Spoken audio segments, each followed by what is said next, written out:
5 maja Departament Stanu USA zatwierdził czeskie zapytanie ofertowe na zakup nieujawnionej liczby amerykańskich radiostacji, rozpoczynając procedurę Foreign Military Sales, co otwiera drogę do dalszych negocjacji i zatwierdzenia przez Kongres. Czesi są zainteresowani zakupem zestawów różnych typów, w tym PRC-160, 163 czy systemów RF-300M. W pakiecie przewidziano też szkolenia i wsparcie logistyczne. Całość ma kosztować maksymalnie $181 milionów, choć ostateczna kwota zostanie ustalona po zakończeniu rozmów. Zakup tych radiostacji ma wspierać kolejny etap unowocześniania czeskich sił zbrojnych, które, podobnie jak armie innych państw regionu, przyspieszyły proces wycofywania sprzętu pochodzenia wschodniego szybciej niż pierwotnie planowano.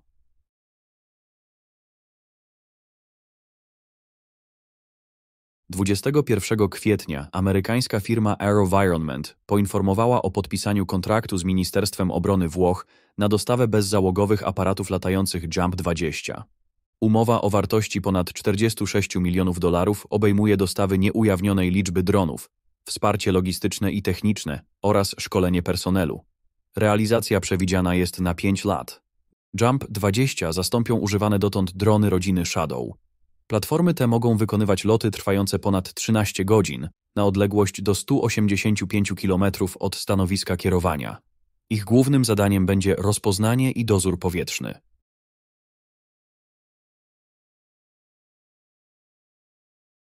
Dwudziestego 3 kwietnia spółka General Dynamics European Land Systems poinformowała o zawarciu umowy ze Szwecją na dostawy mostów Improved Ribbon Bridge.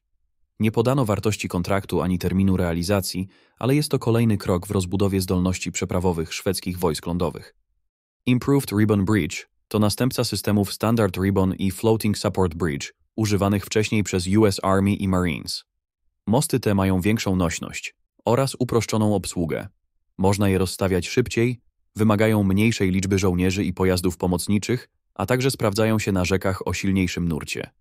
Dodatkowym atutem jest pełna kompatybilność z wcześniejszymi systemami Standard Ribbon Bridge.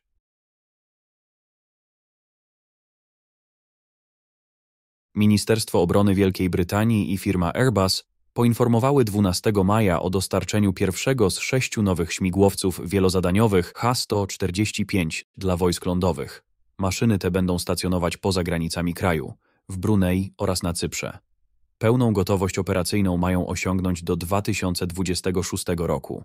Zakup kosztował 122 miliony funtów i jest związany z planowanym wycofaniem starszych śmigłowców Westland Puma.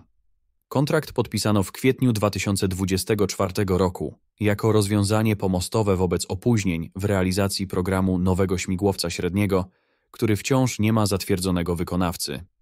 Nowe wiropłaty będą eksploatowane równolegle z już używanymi egzemplarzami tej maszyny w wersji szkoleniowej wykorzystywanej przez brytyjskie siły zbrojne.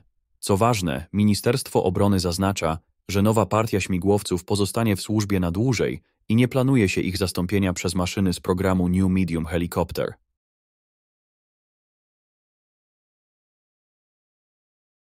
Siódmego maja szwedzka administracja zaopatrywania sił zbrojnych podpisała kontrakt z firmą Saab na dostawę lekkich torped TP-47 oraz wyrzutni TUB-M20. Umowa opiewa na blisko $121 milionów, a dostawy rozpoczną się w przyszłym roku. To już drugi kontrakt na ten system. Pierwszy podpisano w 2022 roku. Nowe torpedy powstały w ramach programu rozwijanego od 2016 roku. Zaprojektowano je specjalnie z myślą o warunkach panujących na Bałtyku, płytkich wodach i złożonej topografii dna morskiego.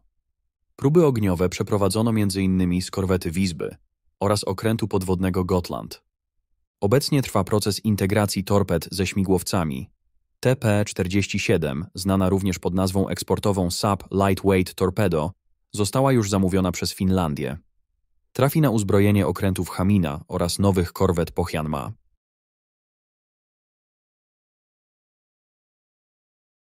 28 kwietnia Departament Stanu USA poinformował o zatwierdzeniu rumuńskiego zapytania dotyczącego zakupu elementów zestawu obrony powietrznej Patriot PAC-3+, który prawdopodobnie zastąpi system przekazany Ukrainie.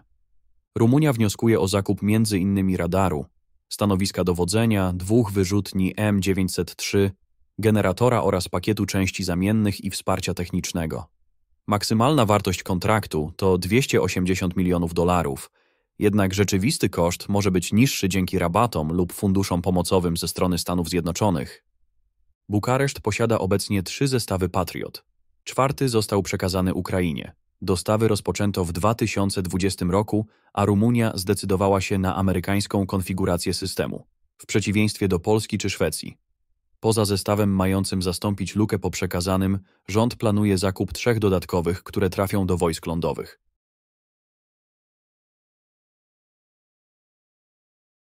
Dnia 25 kwietnia Departament Stanu USA zatwierdził sprzedaż Królestwu Niderlandów blisko 200 pocisków manewrujących Tomahawk, przeznaczonych do rażenia celów lądowych. Transakcja zostanie przeprowadzona w ramach programu Foreign Military Sales, a jej maksymalna wartość może sięgnąć około $2,2 milionów. Głównym wykonawcą kontraktu będzie firma RTX Corporation. Holandia chce kupić maksymalnie 163 pociski Tomahawk Block 5 oraz 12 starszych wersji Block 4 w konfiguracji All-Up Rounds. Poza tym do 10 systemów kontroli uzbrojenia Tomahawk Tactical Weapons Control System oraz nie więcej niż 2 pociski telemetryczne Tomahawk Block 4. Dodatkowo pakiet obejmuje systemy łączności i transmisji danych, oprogramowanie do planowania misji, sprzęt szkoleniowy, kontenery transportowo-startowe, części zamienne i pełne wsparcie logistyczne.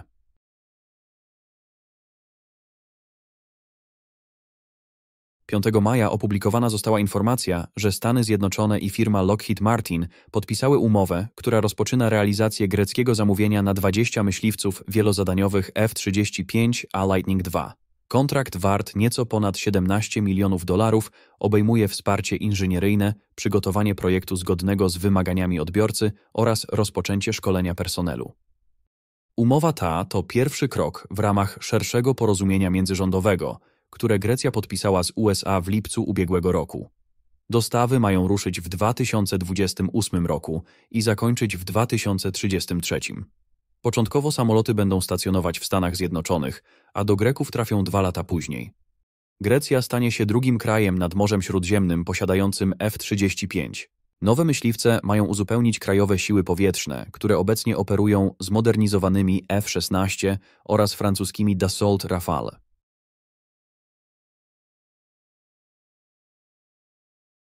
Belgia planuje zakup od 200 do 300 polskich przenośnych zestawów przeciwlotniczych Piorun. Informacje ogłosili 12 maja ministrowie obrony obu krajów, Władysław Kosiniak-Kamysz i Theo Franken, podczas spotkania w zakładach MESCO w Skarżysku-Kamiennej, gdzie podpisano list intencyjny w tej sprawie. Belgowie podkreślili, że potrzebują nowoczesnych systemów obrony przeciwlotniczej, a Polska dysponuje technologią na najwyższym poziomie. Jednocześnie zapowiedziano rozwój współpracy wojskowej i logistycznej, także w kontekście wsparcia dla Ukrainy. Piorun to następca systemu GROM. Może zwalczać cele powietrzne na dystansie od 400 metrów do ponad 6500 metrów i na pułapie sięgającym ponad 4 kilometrów. Pocisk naprowadzany jest na podczerwień i posiada system autoryzacji, czujnik zbliżeniowy oraz możliwość integracji z celownikami dzienno-nocnymi i systemem identyfikacji swój obcy. Wicepremier Kosiniak-Kamysz zapowiedział również, że nowa wersja Piorun 2 jest bliska wejścia do produkcji. 14 maja Agencja Uzbrojenia podpisała umowę na dostawę systemu satelitów rozpoznawczych dla Wojska Polskiego. Rozwiązanie dostarczy konsorcjum składające się z firmy ICEYE Polska oraz Wojskowe Zakłady Łączności. Kontrakt opiewa na 860 milionów złotych i zakłada dostawę 3 satelitów radarowych wraz z segmentem naziemnym oraz opcją zakupu kolejnych 3 i mobilnej stacji naziemnej. Satelity będą działać w technologii radarowej SAR, co pozwoli na zbieranie zobrazowań niezależnie od pory dnia i pogody. Pierwszy z nich ma trafić na orbitę jeszcze w tym roku, a kolejne w przyszłym. Dzięki temu Polska zyska niezależność w zakresie rozpoznania satelitarnego, co znacząco zwiększy zdolności operacyjne wojska. Satelity zostaną umieszczone na orbicie heliosynchronicznej, co zapewni częste aktualizacje danych. Jak podkreślają przedstawiciele rządu, projekt realizowany jest przez polskich inżynierów, a technologia ma również potencjał cywilny i gospodarczy. To także krok w stronę uniezależnienia się od zewnętrznych źródeł danych obserwacyjnych.